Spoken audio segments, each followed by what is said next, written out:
Psychiatrist से जो एक बहुत ही कॉमन क्वेश्चन किया जाता है ना, वो किया जाता है भूत प्रीत या जिन्नात के बारे में, कि ये जो भूत प्रीत है, साया हो जाना, ये एग्जिस्ट करता है या नहीं करता।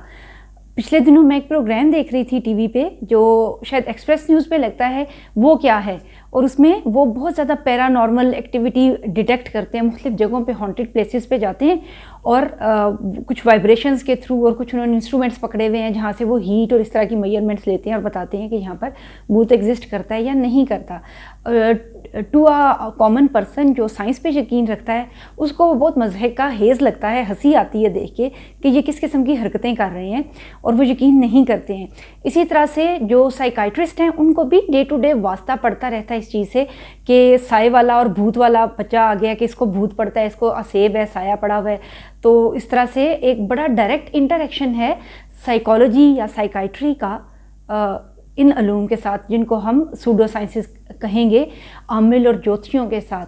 तो बेसिकली जो आमिल और ज्योतिषी लोग हैं, जो कि जादू टोने करते हैं और भूत प्रेत के साए बताते हैं, और बाबा बंगाली हैं कि जिनके पास बहुत सारे जिन कब्जे में हैं और वो जिन निकालते हैं। तो जिन निकालने वाले बाबे बहुत सी अजीब हरकतें करते हैं, अक्सर उनके बारे में डिफरेंट स्कैंडल्स भी सामने आते हैं, लेकिन उनका कोई हाथ हमारे पास तोड़ नहीं है। उनकी प्रमोशंस भी जारी हैं, उनके बारे में एडवर्टाइजमेंट्स भी हो रही हैं, और उनके पास उनके जो मरीदान हैं वो भी झूठी सच्ची कहानियाँ लेकर उनके इर्द गिर्द हमें फिरते नज़र आते हैं।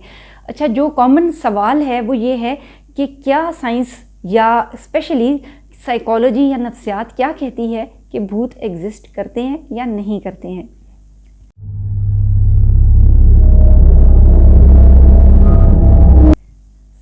भूत प्रेत एग्जिस्ट करते हैं।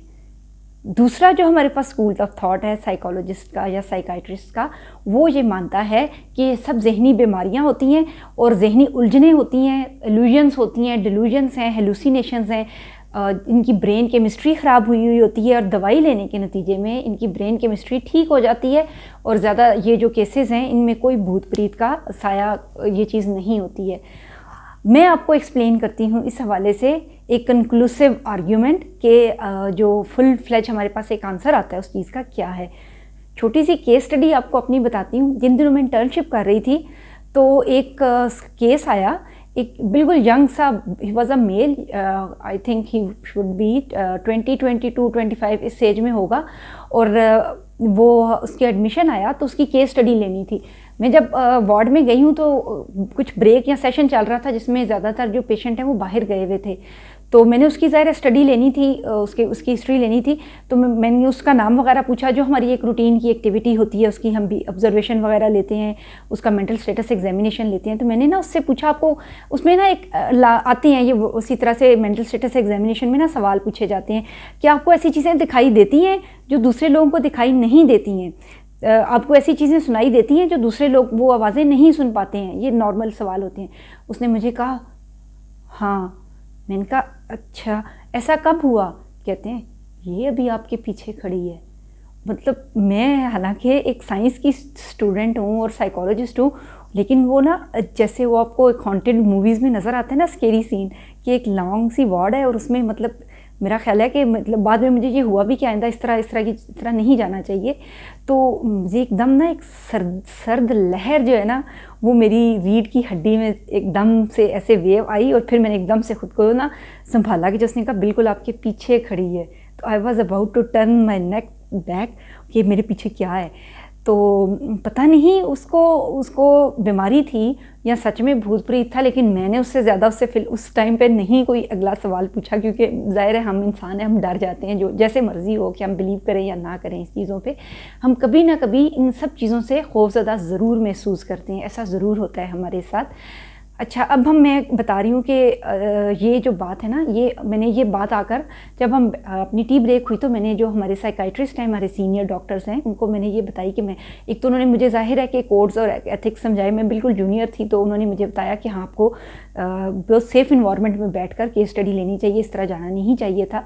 बहरहाल जो इसके ऊपर बहस शुरू हो गई ना, साइकाइट्री और साइकोलॉजी के जो लोग होते हैं ना, उनमें भी ये बहस बहुत ज़्यादा चलती है। तो अब ना एक जो सर हैं हमारे, वो ये कहने लगे कि हाँ जी उसको भूत का साया है, मैं ना उसको गांव से जानता हूँ, और वहाँ पर जो है ना वो इस तरह से बीमार है, वो इस जगह से, जैसे टिपिकल स्टोरीज़ होती हैं ना। He started making a very एक कह लें कि वाइब्रेंट स्टोरी अबाउट हिम। तो जो सर दूसरे हैं वो कह रहे थे कि अभी देखना हफ्ता गुजरेगा ना, इसने शाम को ये वो उसका ट्रीटमेंट प्लान बताने लग गए, शाम को ये बंदा ठीक होगा। अब मैं उनकी दिलचस्पी से दोनों की बातें सुन रही हूँ कि ये क्या बात कर रही हैं ना। कुछ दिन हुए वो ठीक, तो ये नहीं होता क्योंकि इसकी रीज़न ये होती है समटाइम्स कि बेशक उनकी ब्रेन केमिस्ट्री ख़राब हुई है ना, और उनको दवाई की ज़रूरत है। तो हाँ, जिस तरह हमें पता है कि अब जो मॉडर्न डे में मेडिसिन्स हैं, ड्रग्स हैं, वो इतनी स्ट्रांग होती हैं कि वो सचमुच में आपकी ब्रेन केमिस्ट्री और हमारी ब्रेन की जो एक तरह से माइंड की एक फ्लो ऑफ माइंड है उसी को बदल देती हैं। जैसे हेलुसिनोजेंस हैं कि जिनको लेते ही हमें हेलुसिनेशंस आएंगी, हमें ऐसे गोल गोल चक्कर आएंगे, हम हवा में उड़ता हुआ महसूस करेंगे। और मैंने खुद एनेस्थीसिया में थोड़ी सी ली हुई है ना हेलुसिनेशन, किसी छोटी सी ऑपरेशन के सिलसिले में, तो मुझे बिल्कुल याद है कि वो किस कदर अजीब सी, मैं अभी भी उसे याद करती हूँ तो वो मेरे जहन से ख़त्म नहीं हुआ कि मैं शायद बेहोश थी या मैं होश में थी, लेकिन मुझे वो सारा जो है ना वो याद है।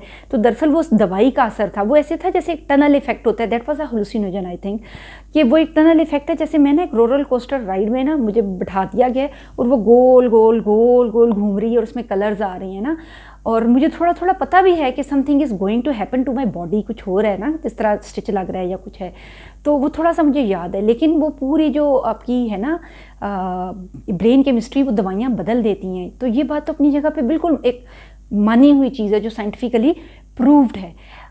मैंने जो आर्ग्यूमेंट कंक्लूड किया ना वो ये है कि science is one of the knowledge. Science एक नॉलेज की एक शाख है, but it's not all knowledge. ये तमाम बम्बार सर चश्मा नहीं है साइंस भी, और साइंस ही हमें वो गैप्स प्रोवाइड करती है जहाँ से हमें नए एविडेंसेस मिल सकते हैं। मसलन मैं आपके साथ यही मोडेलिटीज़ शेयर करने लगी हूँ, ये बहुत सारी जगहों पर अप्लाई होती है। जो भी मैं बातें बताने लगी हूँ गौर से सुनने वाली हैं। इवन ये जो एथिस्ट होते हैं, जो खुदा पे यकीन नहीं रखते, यानी किसी भी ऐसी चीज़ जो गैर मर्ई है और हमें अपनी आंखों से नज़र नहीं आती, उनके बिलीफ सिस्टम के बारे में मैं बात करने लगी हूँ और साइंस से प्रूव करने लगी हूँ इस बात को। हमारी सेंसरी मोडेलिटी या हमारी जो आंखें हैं ना, ये देख सकती हैं डे लाइट में, जब सूरज की रोशनी आती है ना, और जो इलेक्ट्रोमैग्नेटिक वेव्स हैं, जो एनर्जी, इलेक्ट्रोमैग्नेटिक एनर्जी ये कैप्चर करती हैं, इनको सेंसिटिविटी के साथ हमारा रेटिना प्रोसेस करता है, और वो भी 400 नैनोमीटर की रेंज से लेके 700 नैनोमीटर की रेंज में। इसके बीच में ये वेब गायर मौजूद है, जो 7 कलर्स हैं, उसकी सैचुरेशन, ह्यू, उसका डिफरेंस, उनकी डिफरेंट जो उनके अंदर जैसे ग्रीन के डिफरेंट पिगमेंट्स हैं वो हम आइडेंटिफाई कर सकते हैं। लेकिन 400 नैनोमीटर से पीछे जो चीज़ें हैं, मसलन 390, 380, वो हम नहीं देख सकते। इस तरह 750, 780 जो इससे ऊपर नैनोमीटर की वेव्स हैं, आ तो रही हैं ना भाई, कितनी ज़्यादा वेव्स होंगी जो एग्जिस्ट करती होंगी, हम उससे आर पार नहीं देख सकते हैं। हमारी एक बड़ी स्पेसिफाइड विजुअल स्पेक्ट्रम है, उससे बाहर हम नहीं देख सकते हैं। हम जो इंसान है ना, हम ट्राइक्रोमेट्स कहलाते हैं। ट्राइक्रोमेट्स का मतलब है कि हम 3 तरह के कलर्स देख सकते हैं ना, उनकी 3 तरह के कोन्स हैं जो हमारी आईज़ के अंदर मौजूद हैं, रेड, ब्लू और ग्रीन। इन तीनों के कॉम्बिनेशन से जो कलर बनेंगे ना वो हम देख सकते हैं। इसका मतलब ये है कि इसके अलावा भी कलर कॉम्बिनेशंस हो सकते हैं, ज़रूर हो सकते हैं। और अच्छा, अब ये चीज़ है कि हम इंसान इतना दावा करते हैं कि साइंस जो है वो ये नहीं कहती है, साइंस ने ये कह दिया। साइंस खुद ये आपको कितना बताती है कि आप कितने वीक हैं, हम कितने कमज़ोर हैं। हमारी सेंसरी मोडेलिटी तो इसके पार नहीं देख सकती है, जिससे नीचे और ऊपर है। और अल्लाह की करनी देखें कि African grey parrots can see ultraviolet rays, यानी कि वो देख सकते हैं। ये किस रेंज में आएगा मुझे थोड़ा याद कर लेने दो, ये बनेगा ना अल्ट्रावायलेट रेज 400 से पीछे आएंगी, तो नहीं, उसमें गैमा रेज ये आगे आएंगी, 700 से आगे आएंगी। अच्छा, जो अफ्रीकन ग्रे पैरट्स हैं ये अल्ट्रावायलेट रेज देख सकते हैं, यानी ये टेट्राक्रोमेट्स हैं। They can see 4 types of colours, यहाँ इनमें 4 तरह के कोन्स होते हैं। हमारी विजन जो एक तोते से भी कमतर है, और हम बातें ये करते हैं कि हमें जो चीज़ नज़र आती है हम सिर्फ उसको मानेंगे, और जो चीज़ हमें नज़र नहीं आती है इट डजेंट एग्जिस्ट, वो तो एग्जिस्ट ही नहीं करती है। हालांकि हमें अच्छी तरह पता है कि जब मैं यहाँ पर खड़ी हूँ ना, मैं अगर टीवी लगाती हूँ तो टीवी ऑन हो जाएगा, मेरे मोबाइल में सिग्नल्स आ रहे हैं, उसकी ऊपर से जो इसके अंदर जो मैंने सिम डाली हुई है उसके सिग्नल्स आ रहे हैं, यहाँ पर रेडियो वेव्स हैं, यहाँ पर FM वेव्स हैं, यहाँ पर हीट एनर्जी की वेव्स हैं। तो हम तो एक ऐसे ह्योले में रहते हैं कि जहाँ पर हम वेव्स के इर्द गिर्द ऐसे बंधे हुए हैं कि वो जाला सा है जिसके अंदर हम ये ऐसे कर रहे हैं। इट्स ऑल वर्चुअल, ये सब एक डिल्यूजन है ना, it's all a delusional word हम जिसके अंदर रहते हैं। उसमें से कोई चीज़ हमें ना विजुअली हमें अप्लाई करके दे दी गई है। जिस तरह से आप देख रहे हैं हमारे जो डिफरेंट कैमराज हैं इनमें कितनी स्पेसिफिसिटी है, इनकी विजन कितनी डिफरेंट है एक दूसरे से। जैसा कि जो ईगल्स हैं, आपको पता है सबसे फाइनेस्ट विजन जो है ना दुनिया में वो ईगल की होती है, और ये इंसानों से 8 गुना कम से कम अच्छा देख सकते हैं। जैसे ये कितनी आसमान पे होते हैं और ज़मीन पर कितनी एक्विटी के साथ ये अपने टारगेट को हिट कर सकते हैं। तो हम जो इंसान हैं, हमारी विजुअल एक्विटी तो इन छोटे छोटे परिंदों से भी कमतर है। और हम बातें करते हैं कि साइंस की रूह से ये चीज़ प्रूव हो रही है और नहीं हो रही है। साइंस ही हमें ये बताती है कि हमारे अंदर बहुत सी कमियां वाक़ हैं। अब अगर मैं बैक टू आती हूँ इस सारी चीज़ की तरफ कि एक तो ब्रेन केमिस्ट्री, जैसे कि मैं आप बता रही हूँ कि मेरी पर्सनल ऑब्जर्वेशन भी ये है और आप सब ने भी कभी ना कभी ये एक्सपीरियंस किया हुआ होगा कि हमारी जो एक तरह से कह लें कि कभी ना कभी हमने कोई ऐसी दवाई ज़रूर ली हुई होती है, ली है ज़िंदगी में, ट्राई की है कि जिससे एकदम जैसे इवन जो नींद की दवाइयाँ हैं, स्लीपिंग पिल्स हैं, एनेस्थीसिया की हैं, वो कैसे हमारे ब्रेन को ब्लॉक कर देती हैं रिसेप्टर्स को। वो अपनी जगह पे एक मुसल्लम हकीकत है जिसको हम वेरीफाई कर सकते हैं, प्रूफ। लेकिन इस चीज़ का हरगिज़ ये मतलब नहीं कि जिसको हमारी साइंस प्रूव नहीं कर सकती है, वेरीफाई नहीं करके दे सकती है, वो एग्जिस्ट ही नहीं करती है। हमेशा याद रखना है, science is a branch of knowledge and it is not the ultimate knowledge. Ultimate knowledge हमारे पास कहाँ से आता है? वो सिर्फ हमारे पास इल्हामी तौर पर आता है, इंट्यूटिवली आता है, अल्लाह मियाँ की तरफ से आता है, जो कि हमें एक तरह से कुरान पाक में हमें मुसल्लमा तौर पर बताया जाएगा कि उसमें जैसे जिक्र है कि जो जिन्नात हैं इनकी जो अफजाइश है ये आग से हुई थी। अब जो आग की कंपोजिशन है ना, उसको अगर हम डिटेक्ट करें तो हमें ये नज़र आता है कि बेसिकली जो फायर है या ये चीज़ है ये कार्बन से बनी हुई है। तो इस तरह हमारी जो केमिकल कंपोजिशन है ना वो फ़र्क है, और वो यकीनन ऐसी एक एनर्जी वेव में पैदा हुए हैं कि जो कि हमारी जो विजन है ना इसको डिटेक्ट नहीं कर पाते हैं। वो 400 नैनोमीटर से लेके 700 नैनोमीटर की किसी बाहर की जो वेवलेंथ्स है वहाँ पर एग्जिस्ट करते हैं। वहाँ पर बहुत सी मखलूक़ात पाई जाती होंगी, बहुत सी वेव्स पाई जाती हैं। जैसे हमें कई चीज़ों को तो हम डिटेक्ट भी कर सकते हैं, अल्फ़ा वेव्स हैं, गैमा वेव्स हैं, एक्स रेज़ हैं, अल्ट्रा वायलेट रेज़ हैं। इसके अलावा जो हमारे माइक्रोवेव्स में कौन सी वेव्स होती हैं, माइक्रोवेव वाली, ये सारी वेव्स भी हैं। तो इस तरह ये जो इनविजिबल वेव्स हैं, स्पेक्ट्रम है, ये जो हमें नज़र नहीं आता हमारी आई की कमज़ोरी की वजह से कि हमारे लेंस उतने पावरफुल नहीं है। ऐसा नहीं कि ये एग्जिस्ट नहीं करती हैं, तो इसका मतलब है कि ये गैर मर्री मखलूक एग्जिस्ट करती है। और ये कहाँ एग्जिस्ट करती है? ये हमारी विजुअल स्पेक्ट्रम से बाहर एग्जिस्ट करती है।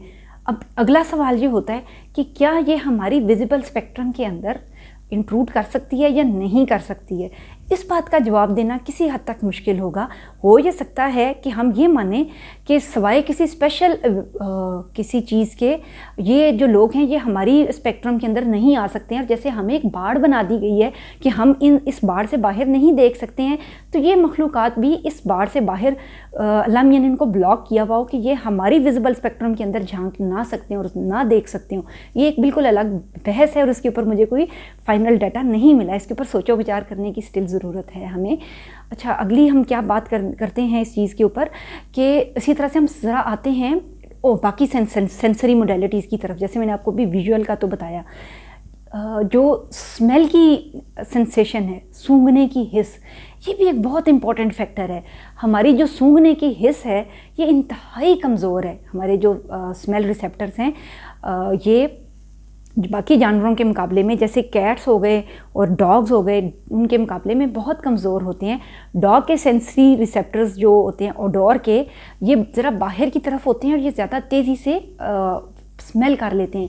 इसी तरह से आपने देखा है कि जो ही कोई तूफ़ान या आंधी आने वाली होती है तो कुत्ते ज़ोर ज़ोर से भौंकना शुरू कर देते हैं। और एकदम से कहीं से दूर से आवाज़ आ रही हो तो उनके ऐसे कान खड़े हो जाते हैं। रीज़न क्या है कि उनकी स्मेल और हेयरिंग की कैपेसिटी जो है, सुनने की सलाहियत हमसे ज़्यादा स्ट्रॉन्ग होती है। हमारी जो एक तरह से ऑडिबल कैपेसिटी है ना, वो कहलाती है 20 डेसिबल्स की। उससे नीचे अगर कोई आवाज़ है ना एग्जिस्ट करती है तो मेरे कान वो नहीं सुन सकेंगे। ये भी पिन ड्रॉप साइलेंस होने की सूरत में होगा, जिसको हम एक तरह से ना लाइब्रेरी भी कहते हैं, लाइब्रेरी साइलेंस जिसको हम कहते हैं। लेकिन उससे नीचे आवाज़ें एग्जिस्ट करती हैं, हम नहीं सुन सकते हैं लेकिन बहुत से एनिमल सुन सकते हैं। जैसे कि मैंने बताया कि डॉग्स और कैट्स के अंदर भी इवन ये सेंसरी मोडेलिटी होती है कि उनकी जो हेयरिंग की कैपेसिटी है वो ज़्यादा है और स्मेल की कैपेसिटी भी बहुत ज़्यादा होती है। अब सम टाइम ये मानते हैं कि हो सकता है कि जो स्मेल हमें नहीं आ रही है वो स्मेल इन जानवरों को आती है, और जब उनको आती है और उनको अनयूजुअल लगती है, वो गैर मानूस होते हैं, उस चीज़ से फेमिलियर नहीं है, तो वो भौंकना शुरू कर देते हैं। क्योंकि उनकी सेंसरी मोडेलिटीज़ हमसे फ़र्क हैं तो वो बहुत सी ऐसी चीज़ों को देख पा रहे हैं जिनको हम नहीं देख पा रहे हैं। जैसे ये मैं बता रही हूँ कि जो अफ्रीकन ग्रे पैरट है, जो अल्ट्रा वायलेट रेज देख सकता है, वो पता नहीं हमसे कितना, जो टेट्राक्रोम है आखिर वो हमसे डिफरेंट तरीके से चीज़ों को देख रहा है। ठीक है, इसी तरह से डॉग्स और कैट्स हैं, अगर वो हमसे बेहतर स्मेल कर सकते हैं तो वो बहुत सी ऐसी स्मेल सूंघ रहे हैं जो हम नहीं सूंघ पा रहे हैं। हम we are blessed for a certain limit of senses. कोई अल्लाह मियाँ की ना कोई मुसलहत पोशीदा इस चीज़ में कि जब हम इस बदने खाकी के साथ पैदा हुए और रूह और जिस्म का ये कॉम्बिनेशन बना, जिसके साथ हम बोल रहे हैं, बातचीत कर रहे हैं, इंटरेक्ट कर रहे हैं, और ये एक वर्चुअल रियलिटी, एक इल्यूजन क्रिएट हुई है। तो इसके अंदर ये जो जितनी भी चीज़ें एम्पावर करके हमने अल्लाह ने भेजा है, इसकी ज़रूर कोई ना कोई मुसलहत है। और बाकी जानवरों को जो इक्विप्ड किया अल्लाह ने हमसे कई कई बेहतर ऑर्गन्स के साथ, कि ऐसा नहीं कि हम हर एक चीज़ में बेहतर हैं, वो हमसे बेहतर हैं। तो जब वो कई चीज़ों में हमसे बेहतर हैं, स्मेल में, उसके अंदर एक तरह से कुछ सेंसेशंस के अंदर, सुनने में, कई जानवर हैं देखने में, तो यकीनन वो अपने इस इल्म को बरोएकार लाते हैं। और वो उनकी जो एक तरह से एक्सपेंशन है इन चीज़ों को देखने का और परसीव करने का, वो हमसे ज़्यादा हो जाता है। अच्छा, एक और बात जो मैंने बतानी थी इस हवाले से हम जो बात कर रहे हैं, वो ये है कि एक और चीज़ जो हमारे अंदर, आखिरी बात मैं करती हूँ जो थोड़ी सी रेलेवेंट है लेकिन दिलचस्प होगी, कि हमारी जो टेस्ट की सेंसेशन है ना, वो सबसे फाइनेस्ट है। हम सबसे ज़्यादा टेस्ट बड्स देकर पैदा किए गए हैं, और बाकी जो जानवर हैं उनमें टेस्ट बड्स हमारे मुकाबले में इंतहाई कम होते हैं। 4-5 टाइम्स ज़्यादा बेहतर टेस्ट बड्स के साथ पैदा हुए हैं। अल्लाह मियाँ का कितना शुक्र हम अदा करें कि अल्लाह मियाँ ने कितनी अच्छी तरह से हमें एक रेंज ऑफ हर एक चीज़ ना अपनी एक ख़ास मखसूस एक उसके अंदर पैदा करके कैटेगोरिकली डिफ़ाइन करके भेजी गई है। हम अल्लाह की चीज़ों को इंजॉय कर सकें, हम टेस्ट ले सकें, हम खानों से लुत्फ़अंदोज़ हो सकें। हमारी टेस्ट कैपेसिटी इंक्रीज़ कर दी गई है। हमारी जो बाकी विजुअल कैपेसिटीज़ हैं वो एक ख़ास रेंज पर लाकर एक ख़ास पैमाने के मुताबिक मेजर करके छोड़ दी गई हैं। लेकिन हमने ये समझना है कि हमारी जो कैपेसिटीज़ हैं, सेंसरी मोडेलिटीज़, अपनी सेंसरी मोडेलिटीज़ के ऊपर अंधाधुंध भरोसा मत करें कि बस जो मुझे परसीव हो रहा है, जो मुझे दिख रहा है ना, मैंने अपनी आंखों से देखा है, मैंने अपने कानों से सुना है, मैंने खुद देखा है, इस चीज़ से बाहर निकल आए। हमने जो देखा है वो नहीं देखा, और हमने जो सुना है वो हमने नहीं सुना।